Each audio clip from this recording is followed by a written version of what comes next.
10h07.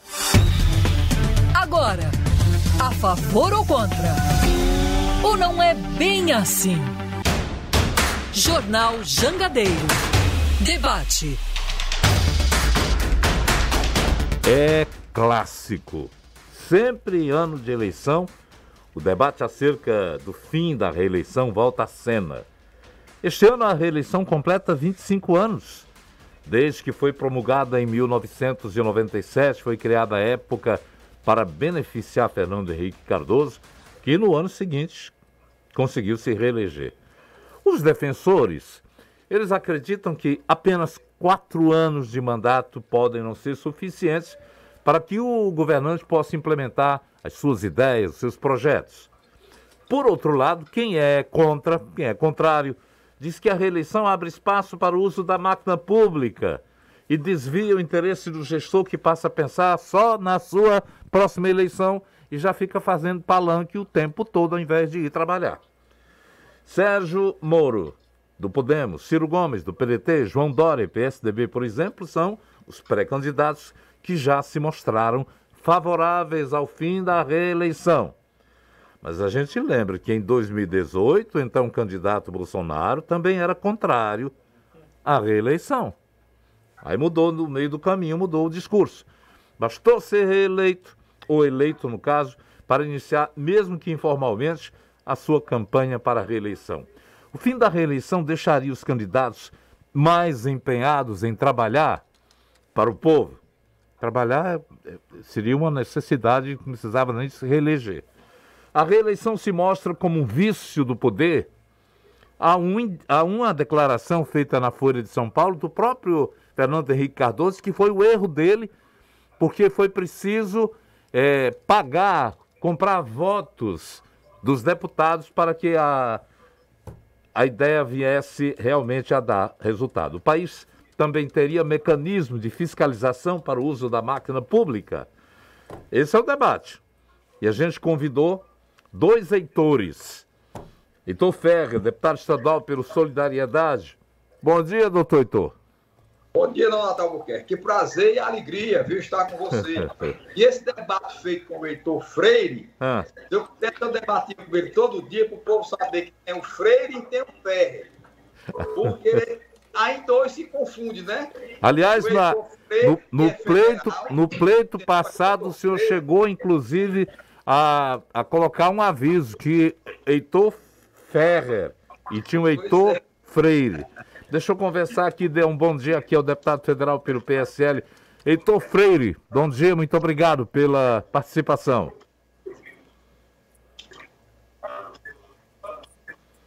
Não estou conseguindo. Bom dia. Agora sim. Agora...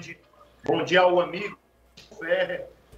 Bom dia. É uma satisfação conversar aqui com o amigo Heitor Ferrer, um deputado que eu admiro, que eu respeito. Então é uma satisfação. E da mesma forma, eu recebo constantemente Ferrer, eu quero falar dessa votação na Assembleia, ou então, às vezes, pedidos ao Estado e batendo naquele aquário e tal. Então, eu também constantemente recebo aqui parabéns e feedbacks em nome do Heitor Ferrer. E aí eu tento explicar, existe o Ferrer. Obrigado pela participação de vocês dois. 2 Heitores conosco, eu gostaria de começar o debate perguntando quem é a favor, quem é contra. E pela preferencialidade de idade, quem é o mais velho dos dois? Aí tem que se revelar. Eu acho que é o Ferrer. Você é a favor ou contra, Heitor? Olha, eu acho que a reeleição foi um grande erro do ex-presidente Fernando Henrique Cardoso, inclusive com uma eleição que levantou suspeitas sobre a primeira compra de votos dentro do parlamento, aquele Ronivon, que levou a público a uma espécie de mensalão no governo Fernando Henrique Cardoso para impor na Constituição o que não existia. E nem ele foi eleito dando à sociedade um mecanismo de reeleição. Portanto, foi uma péssima peça incluída no governo Fernando Henrique Cardoso, quando ele instituiu a reeleição, que, para mim, é a estrada larga para o uso da máquina pública, inclusive incorrendo em corrupção. Eu defendo, viu, Nonato, que no Brasil deveria ser eleição para 5 anos de mandato. O candidato que possa ser presidente poderia tentar uma outra eleição, mas não poderia passar 2 mandatos à frente da presidência. Não poderia nem sequer ser candidato mais a qualquer outro cargo eletivo. Chegou na presidência da República, encerrou a sua vida pública. Você é contrário a isso, né, Freire? Contrário à reeleição, mandato de 5 anos em vez de 4, porque o primeiro ano você vai ter que arrumar a casa, você terá que fazer toda uma modificação de diretores, de assessores. Então, você teria o primeiro ano para arrumar a casa e os 4 anos para bem administrar o país, a cidade e o Estado. Ok. Deixa eu perguntar ao Freire, ele concorda com isso que você disse, Freire, ou é contrário? Contrário ao que... Eu acho que os comentários do Ferrer são muito coerentes e valem sim um debate. Eu, pessoalmente, acredito muito na democracia, na liberdade do cidadão e também no direito à reeleição. Agora, depois do segundo mandato, no caso, a presidência ou ao governo do Estado, e o que a gente vê em prefeituras é que se volta um ciclo. Então, nós teríamos que amadurecer ou aperfeiçoar a lei, encerrando esse ciclo, principalmente em interiores. Mas eu acredito que vale a pena, sim, uma chance de uma reeleição. Nós vemos isso em países como os Estados Unidos, que tem uma democracia bem amadurecida, tem um sistema eleitoral muito confiável e que dá certo. E a gente vê o revezamento da democracia. Então, eu não vejo problemas quanto à reeleição. Agora, é importante que a população, que os eleitores, sejam amadurecidos quanto a essa questão. No caso, existe um sistema que algumas nações têm, que é o caso do recall, ou seja, eles também podem pedir esse mandato de volta, uma espécie de impeachment. Da mesma forma que eles elegeram, eles também podem retirar através de uma votação popular, e não somente esperar que o Congresso ou que a Assembleia coloque em pauta um impeachment e retire.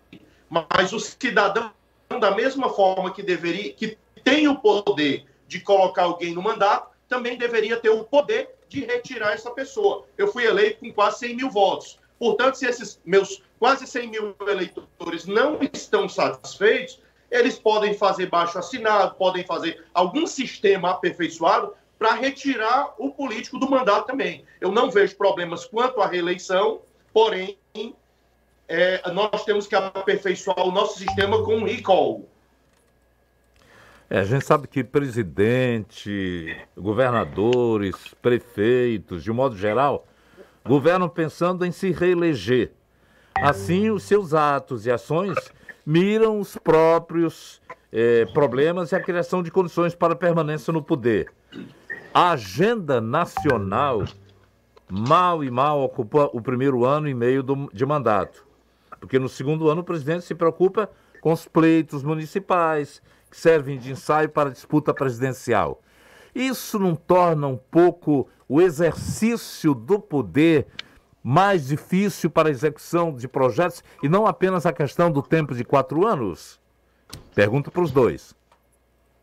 Olha, a máquina pública, eu defendo que a máquina pública, município, Estado e União, elas devam ter uma personalidade própria, com um núcleo de servidores públicos estabilizados, como devam ser, a ponto de servir o governante no sentido de não precisar mudar demais a máquina pública.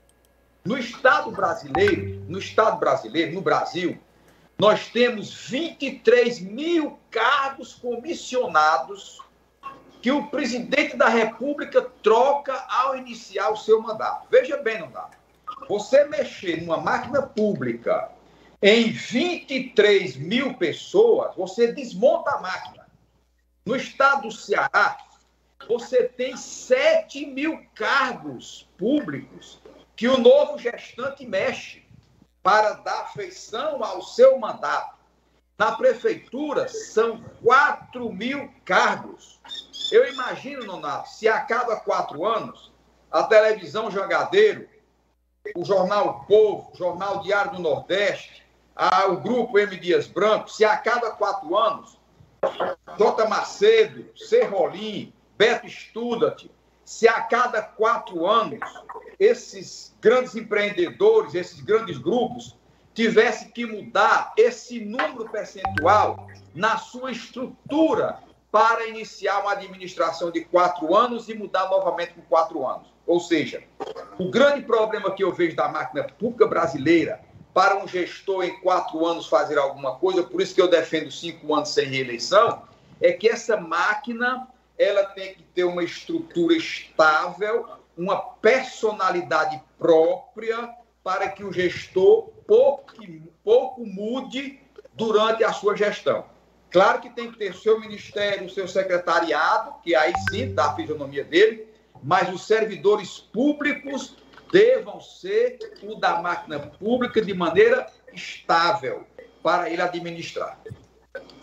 Freire, e o que é que você pensa dessa minha colocação de que tanto presidentes, governadores, prefeitos, eles, de um modo geral, governam pensando em se reeleger, mas perdem um pouco do tempo. Quando daqui a 2 anos eles vão trabalhar pela candidatura de prefeitos, já pensando também em reeleição para presidente, para ter a oportunidade. E isso, ao invés de colaborar com o exercício do poder no trato dos assuntos nacionais, eles ficam amarrados, presos a essas questões, ou não?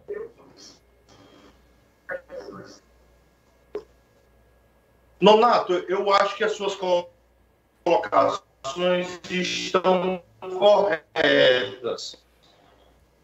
Não te entendi. O conhecimento do eleitor. É muito fácil a imagem dele. Nós apontarmos o dedo para os políticos. Mas quem coloca os políticos no mandato são os eleitores. Portanto, o que eu normalmente digo é o seguinte: não é a política que transforma as pessoas, que transforma boas pessoas em corruptos, em vagabundos, mas eleitores colocam pessoas com fichas sujas, vagabundos muitas vezes, eles colocam para dentro da política. Então, o amadurecimento tem que ser do eleitor. Os números de cargos que o Nobre Ferrer citou são muito maiores. Ele citou os comissionados diretamente. Mas quando existem empresas terceirizadas que têm contratos, no caso com órgãos federais, existe aí o caso do Banco do Nordeste, que tem um crédito amigo, que tem um instituto que vai de 5 a 7 mil empregos terceirizados, ligados a essas instituições. Então, os números são só 20, falam de 200 mil quando se colocam os terceirizados agregados. Da mesma forma, aumentam na prefeitura e aumentam no governo do Estado. Os números são estarrecedores. Agora, o eleitor ele deve olhar essas coisas, ele deve olhar quem que trabalhou desde o início do mandato. Essa pessoa vale a pena ser reconduzida ao cargo ou não?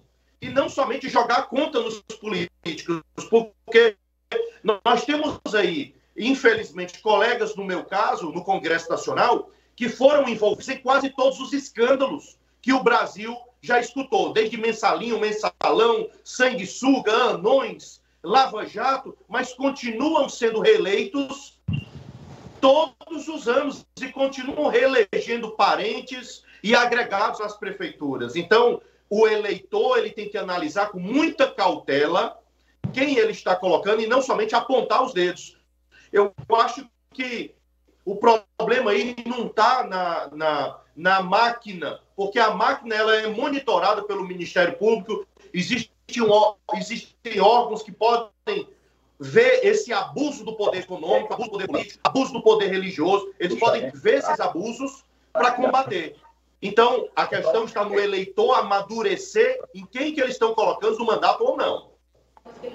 Heitor Ferrer, você concorda que o eleitor realmente precisa ser conscientizado sobre isso?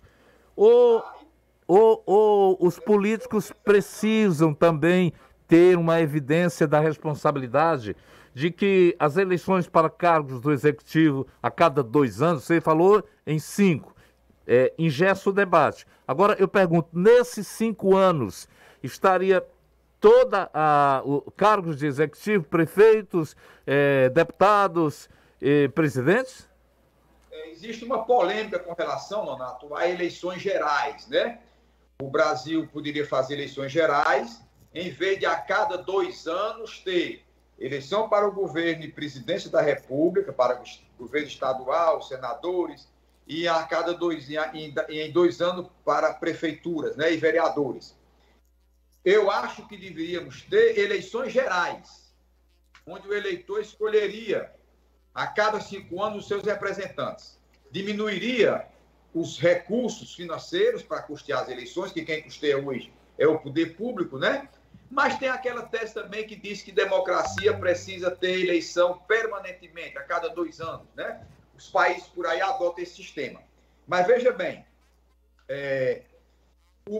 a busca da reeleição, metade do mandato é preocupado com a recondução ou dos seus aliados ou de si próprio. Por isso que nós somos criteriosamente contra os mecanismos de reeleição no Brasil. Por quê? Porque falta, é o que o Heitor Freire disse, falta ao eleitor essa conscientização política. Eu até brincando aqui com eleitores meus, diz assim, olha, eu acho que um candidato para disputar uma eleição, ele teria que ter curso superior, deveria ter curso de formação nisso e naquilo. Eu digo, olha, quem tem que ter curso de formação de politização deve ser o eleitor, que é ele que vai escolher o seu representante, tá certo? Não é a democracia, ela é permitida que todos possam disputar cargos. Não permitir ou exigir qualificação seria uma antidemocracia. Qualquer cidadão pode se candidatar e pode se eleger. O eleitor, que é o que vai colocar o cidadão para representá-lo, ele sim deva ter critérios para escolher bem, para não termos hoje o que nós temos, e eu falei isso na Assembleia ontem, 11% acredita na classe política, 89% não acredita e nem aprova a classe política. Agora, são os próprios representados que colocam seus representantes lá, que nem acreditam e nem aprovam, porque escolhem mal, porque não tem essa consciência política que o eleitor deva ter. A ponto, Heitor, de apenas 41% dos eleitores dizerem o nome de um político. Imagine se cobrássemos aqui em quem o eleitor votou para vereador, para deputado estadual e federal. Ele não lembra sequer em quem votou. E muitas vezes o eleito por ele, com o voto dele, vota contra ele e contra a sociedade. E ele não identifica que aquele que está votando contra a sociedade, ele mesmo colocou no parlamento ou municipal, ou estadual, ou federal. Com os deputados Heitor Freire e Heitor Ferrer, a questão é sobre a reeleição. E eu queria até lembrar aqui aos nossos ouvintes que no início nós citamos que a instituição da reeleição se deu através de uma emenda constitucional que abriu, em 1997, a possibilidade de reeleição para quem ocupava cargos do Poder Executivo. E foi o Fernando Henrique Cardoso que, em 1998, se candidatou a mais 4 anos, ele que era o defensor. Num artigo publicado no jornal Estado de São Paulo, em 2020, Fernando Henrique escreveu que foi o primeiro erro dele, a aprovação de mudança em 1997. E ele fez, abre aspas aqui para dizer, cabe aqui um meia-culpa. Permiti e por fim aceitei o Instituto da Reeleição. Sabia e continuo pensando assim que o mandato de 4 anos é pouco para fazer algo. Tinha em mente o que acontece nos Estados Unidos. Visto hoje, entretanto, imaginar que os presidentes não farão o impossível para ganhar a reeleição é ingenuidade. Eu pergunto, vocês concordam que faria um bem imenso ao país, o Congresso Nacional, aprovar uma emenda constitucional que já valesse para o próximo presidente, proibindo a reeleição para cargos do Poder Executivo? Seria um passo gigantesco para aperfeiçoar a nossa democracia? Freire.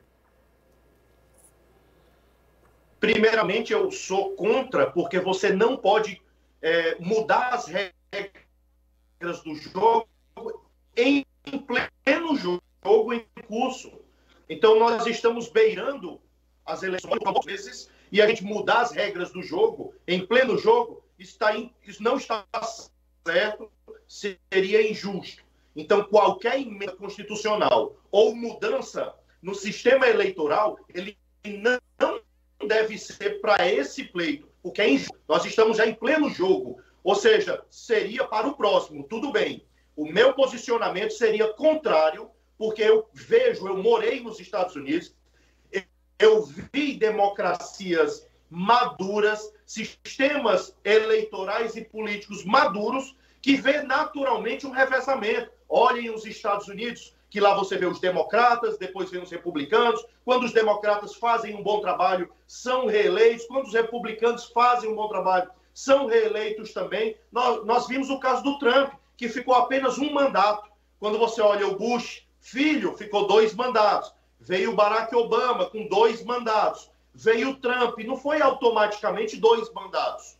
A população americana achou que ele não fez um bom trabalho, não reelegeu ele, reelegeu um democrata. Ou seja, isso aí é um sistema eleitoral aperfeiçoado, um eleitor maduro e consciente. E é isso que nós precisamos aqui no Brasil, de um sistema consciente, de pessoas que saibam, que analisem desde o primeiro dia de mandato. Propostas que são feitas apenas para o ano eleitoral, elas deveriam ser utilizadas até contra eleger o mandatário. Então, eu não sou a favor de chegar em pleno jogo e mudar as regras eleitorais. Eu acharia isso uma perseguição, acharia isso injusto.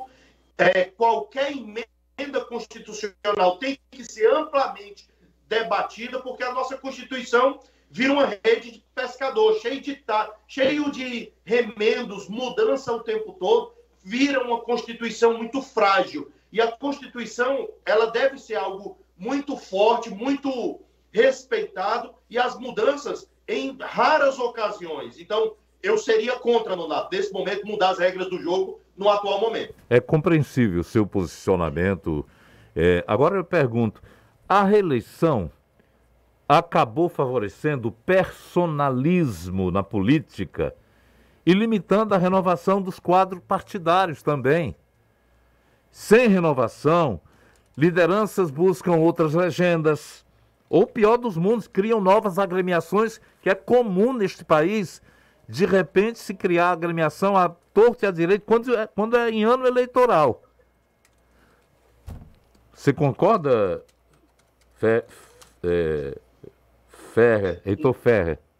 Bom, olha, qualquer mudança a ser feita, ela não pode ser no curso do jogo. O que é que eu defenderia agora? Eu defenderia que o próprio presidente da República eleito, em 18, que prometeu a não recondução do mandato, ou seja, o fim da reeleição, o Nonato Albuquerque falou, e eu me lembrava bem, que o Jair Bolsonaro disse que iria acabar com o mecanismo da reeleição. Eu até entendo, viu, Nonato, que ele fizesse essa modificação, não para ele, porque ele foi eleito para ter condição de pleitear uma reeleição. No entanto, como ele prometeu acabar com o mecanismo da reeleição, mas ele entrou no jogo ainda com esse mecanismo, ele poderia fazer um grande bem à nação, estabelecendo uma emenda ao Congresso Nacional para que, depois dele, olha que eu não fecho o jogo iniciado, depois dele, a eleição no Brasil para presidente, governador e prefeito, e limitaria-se apenas a uma eleição. Não poderia ter a reeleição. O candidato poderia até tentar uma outra eleição e poderia ficar por 2 mandatos no executivo sem ter direito mais a qualquer candidatura. Essa é a minha posição com relação ao executivo brasileiro, de um modo geral. Freire? No caso do presidente Jair Bolsonaro, eu tenho que ser justo, porque eu estava ao lado dele quando ele, em diversas entrevistas, ocasiões, disse ser contra a reeleição. Então, eu não tenho nem como combater essa frase, porque está gravado, tem entrevistas. Ele mesmo disse ser contra a reeleição e que lutaria para acabar com esse instrumento de reeleição. Então, eu fico até sem muita defesa quanto a essa questão. Eu sei que tem muitas pessoas que chegam e dizem que o presidente deveria ter hombridade e cumprir com a sua palavra, já que ele se diz ser contra a reeleição. No caso, ele disse muito ser contra a reeleição, que ele deveria ter hombridade, cumprir com a sua palavra e não ser candidato. Então, eu não tenho como opinar quanto a essa questão. O que eu diria a favor do presidente Bolsonaro seria o seguinte: ele foi muito prejudicado por conta da pandemia do coronavírus. Eu não estou falando na questão de gestão da pandemia. Eu estou falando que todo o mundo foi paralisado por conta da pandemia e a gestão do mandatário ficou afetada. Isso ontem mesmo eu escutei de um presidente de um instituto de policiais. Ele disse: olha, foi interrompida a minha gestão. Eu gostaria de ter um novo mandato para concluir o que eu prometi. Portanto, o que eu diria em favor do presidente Bolsonaro seria isso. De fato, ele disse ser contra. De fato, isso caberia para cá. Não tenho como combater essa frase dele. E isso aí... os eleitores, até mesmo dele, vão questionar quanto a essa questão. Porém, o que eu diria em sua defesa seria isso: prejudicado por conta da pandemia, o mundo todo foi prejudicado e ele tem a oportunidade de ser candidato, e a democracia, o povo que vai dar esse voto de confiança dele ter mais 4 anos ou não. Então, quem tem que julgar isso tem que ser a população. Eu não acredito em retirar isso, esse direito dele de ser candidato através de emenda constitucional assim abrupta, na goela, como dizem no ditado popular, ou até mesmo interromper com o impeachment. Eu não vi situação para um impeachment, estando no Congresso Nacional. Porém, ele tem o direito de ser candidato e quem tem que decidir seja o povo que decida se ele deve, sim, ter um novo mandato ou não. A democracia e a liberdade do indivíduo deve ser respeitada. Vocês dois citaram, e eu só quero explicar ao público ouvinte, o internauta, que de qualquer modo Bolsonaro, em princípio, não tem com o que se preocupar. Além do prazo, que não deve ser implementado no mesmo ano, mas deve, se for votada a questão do fim da reeleição, teria que ser para o novo período. Mas tem um assunto que preocupa o eleitor e a todos os mundos, é que os parlamentares não vêm demonstrando interesse em colocar o assunto em discussão. Eu fui pesquisar aqui e vejo que várias PECs tramitam no Congresso, projetos, alguns tramitando há mais de 5 anos, e as coisas estão tudo engavetadas. Quer dizer, é desinteresse lá em Brasília que se cuide de um assunto, Freire? Vou começar com você. Não, Nonato, não é desinteresse. Seria apenas injusto nesse momento colocar um tema desse em pauta, já que nós temos outros problemas no Brasil, nós temos uma gasolina caríssima que tem que ser debatida, não ficar só nesse confronto de quem é o problema. É ICMS de governador? Nós temos que debater e resolver esse problema. Nós temos aí um problema de desemprego altíssimo, que ações do Congresso Nacional podem mudar a vida dos empresários, dos autônomos. Nós temos um imposto altíssimo, tributação confuso, altíssimo. Nós temos um Estado muito pesado, ou seja, reforma tributária, reforma administrativa. Nós temos códigos ultrapassados. Código Penal precisa sim ser revisto. O que eu estou querendo dizer é que nós temos pautas muito mais prioritárias do que se debater reeleição de presidente e governadores nesse momento. Nós estamos beirando uma reeleição. Eu acho que esse tema é importante, é sim, mas não é prioridade. Esse tema deve ser um dos primeiros a ser debatidos em uma nova legislatura. Passou as eleições, eu acredito que o Congresso deve sim colocar em pauta e na nova legislatura debater e aprovar um novo sistema eleitoral que o povo queira. E essas nossas opiniões, eu que sou, que serei candidato, tenho a intenção de ser candidato a federal, acredito que o Ferrer também é estadual, ou seja, nós que vamos a um novo pleito, deveremos ser claros nas nossas defesas, no que defendemos, e o eleitor dizer, olha, eleitor, eu não concordo com a reeleição, eu concordo com a reeleição, vamos dar uma oportunidade. Porém, Nonato, eu acho que nós temos temas mais prioritários a serem debatidos nesse momento do que colocar isso em pauta. Então, o meu desinteresse pessoal seria nessa questão. Nós temos assuntos muito mais importantes que vai resolver a vida do cidadão, da pessoa que está passando fome, do empresário que está devendo e não tem meios para fazer um refis, não tem meios para sustentar ali os seus funcionários. Então, temos muito mais prioridades do que o tema reeleição nesse momento, que não vai resolver o problema de comida, o problema de abastecimento de gasolina ou não, o problema de rodovias ruins, o problema de um sistema de saúde ruim. Ou seja, nós temos outros temas prioritários nesse momento. Aqui realmente o Congresso coloque na discussão desses problemas que estão também engavetados. Heitor Ferrer, Heitor Freire, a gente está chegando ao final, mas pelo que eu concluo aqui, os ouvintes também, é que uma eventual aprovação do fim da reeleição dificilmente iria tirar Bolsonaro, iria tirar dele a possibilidade de disputar um segundo mandato, porque vocês dois entendem que esse é um direito adquirido pelo atual presidente. Então, exatamente.